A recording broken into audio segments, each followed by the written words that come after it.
नमस्कार। भारत के विदेश मंत्री एस जयशंकर भूल गए हैं कि वह भारत के विदेश मंत्री हैं।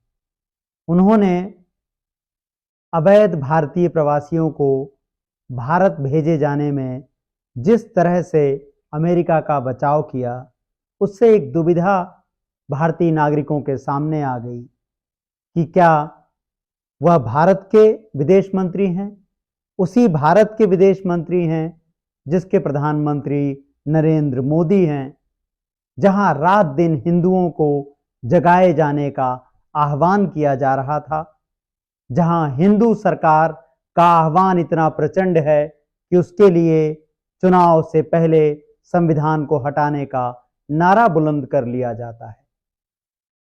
उन्हीं हिंदुओं को बचाए जाने के लिए चारों तरफ शोर मचाया जा रहा है, जिनके पांव में हाथों में बेड़ियां देखकर जयशंकर कह रहे हैं यह तो अमेरिका की नीति है, सभी देशों पर लागू होती है, हमेशा से ऐसा ही होता आया है। एस जयशंकर 10 साल से एक बात लगातार कहते रहे, उनकी सरकार कहती रही कि 2014 से पहले ऐसा नहीं होता था। अब कह रहे हैं कि यह तो हमेशा से ही होता था। लेकिन क्या विदेश मंत्री ऐसी तस्वीरें सामने रख पाए हैं जिनमें पहले भारत भेजे गए लोगों के हाथों में इस तरह से बेड़ियां हों? अमेरिका की नीति अमेरिका के देश पर लागू होती है। इस बात को बहुत अच्छे से समझने की जरूरत है।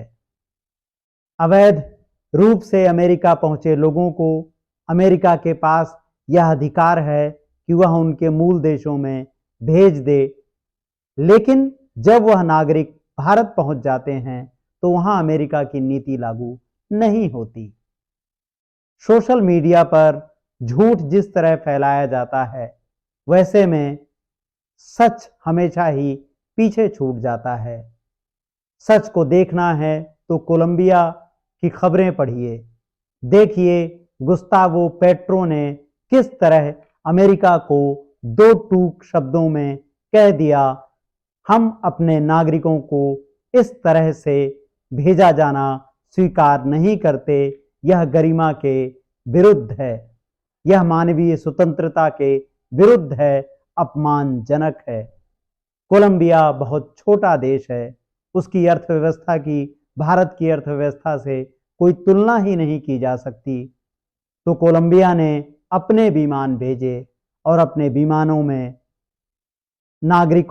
अपने नागरिकों को प्यार और आदर से अपने देश बुला लिया।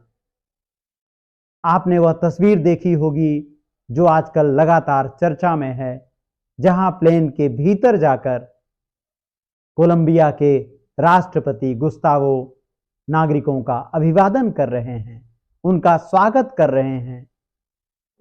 इसमें अमेरिका की कोई नीति नहीं है, यह कोलंबिया की नीति थी। भारत के विदेश मंत्री तथ्यों को तोड़ मरोड़ कर पेश कर रहे हैं।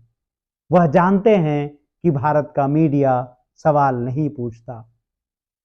अगर भारत का मीडिया सवाल पूछता तो अब तक विदेश मंत्री और प्रधानमंत्री को इस्तीफा देने की नौबत आ जाती। कुंभ में भगदड़ मच गई, मीडिया सवाल नहीं पूछता, जनता को गुस्सा नहीं आता, जनता को समझा दिया गया है कि वह खुद ही इसके लिए जिम्मेदार है। आपको याद है, कोरोना में जब लोग मर रहे थे तो यही तो कहा गया था कि इतनी आबादी है, सरकार क्या क्या करे। गुजरात में मोराबी में आपको पुल टूटने की घटना याद होगी। टीवी चैनलों ने आपको समझाया था कि पुल टूटने के लिए जनता जिम्मेदार है, इतनी जनता पुल पर क्यों चढ़ी। हर समस्या के लिए आप जिम्मेदार हैं। मोदी सरकार बीते 10 वर्षों में आपके दिमाग में मीडिया के साथ मिलकर गोबर भर रही है और अब उस गोबर से खाद बनाकर आपकी पूरी विवेक प्रक्रिया का हमेशा हमेशा के लिए उसका समूल नाश कर दिया गया है। आपके भीतर विवेक बचा ही नहीं। जब विवेक नहीं बचा तो आपको असंतोष नहीं होता, आपको गुस्सा नहीं आता। जब आप अपनी माली हालत से नाराज नहीं होते तो आप आगे के लिए कोई रास्ता नहीं देखते। जब आपको यकीन हो गया कि कुंभ में जो लोग मारे गए उनको मोक्ष मिलेगा, आपको बाबाओं ने यही समझाया, तो आपको गुस्सा क्यों आएगा? आप सरकार से सवाल ही नहीं करेंगे कि आखिर जब कहा गया था कि 100 करोड़ लोगों का हम इंतजाम कर रहे हैं, तो हमारे इंतजाम का क्या हुआ? आखिर कैसे भगदड़ मच जाती है और वीवीआईपी में पूरी व्यवस्था लगी रहती है? हमें गुस्सा नहीं आता। हमें गुस्सा नहीं आता जब कोरोना के वैक्सीन लगाने के लिए सरकार हमसे पैसे लेती है। आप में से बहुत से लोगों को वैक्सीन लगे होंगे इसके पहले। आपकी बांह पर जो निशान हैं वह बताते हैं कि इसके पहले की सरकारें आपको वैक्सीन देती रही हैं। वह सभी वैक्सीन मुफ्त मिलते थे। उस जमाने में मुफ्त मिलते थे जिस जमाने में सरकार के पास साधन बेहद सीमित थे। आज जब एक तरफ प्रधानमंत्री कहते हैं कि भारत सबसे बड़ी अर्थव्यवस्था बनने ही वाला है, ऐसे में आपसे वैक्सीन के पैसे लिए जाते हैं। भारत भर में अलग अलग तरीके से, मनमाने तरीकों से टोल लिया जा रहा है। नितिन गडकरी हर बार आपसे कहते हैं टोल जल्द ही एक समान कर दिया जाएगा, टोल नियम के अनुसार लिया जाएगा, लेकिन लगातार हम देखते हैं कि मनमाने तरीके से टोल वसूल किया जाता है। आपको गुस्सा नहीं आता। गुस्सा इसलिए नहीं आता क्योंकि आपके दिमाग में हिंदुत्व का रसायन भर दिया गया है। हिंदुत्व हिंदुत्व हिंदुत्व, हिंदू खतरे में है, हिंदू को बचाना है, हिंदुओं की सरकार लानी है। अब तो हिंदुओं की ही सरकार है। राष्ट्रपति, प्रधानमंत्री और भारत के तमाम बड़े राज्य, जम्मू कश्मीर को छोड़कर सभी जगह पर कौन मुख्यमंत्री है, कौन फैसले लेने वाला है, आप जानते हैं।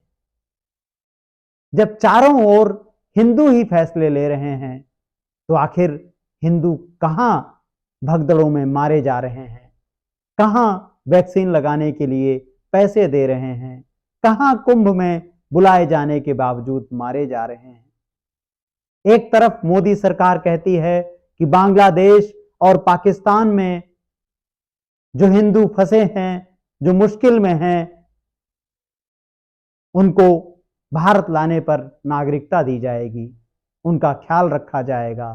दूसरी तरफ जो हमारे अपने नागरिक हैं, वह जब अपने देश लौट रहे हैं तो उनके साथ अपराधियों जैसा सलूक किया जा रहा है। अमेरिका को यह आजादी किसने दी? जब कोलंबिया के राष्ट्रपति बोल सकते हैं, तो भारत के प्रधानमंत्री अपने देश के नागरिकों को इस तरह से अपमानित होते हुए कैसे देख सकते हैं? इसलिए देख सकते हैं क्योंकि आपके दिमाग में सवाल नहीं आते। आप केवल इसीलिए आनंदित हैं क्योंकि हिंदुओं का डंका बज रहा है। आपके पास रोजगार नहीं है।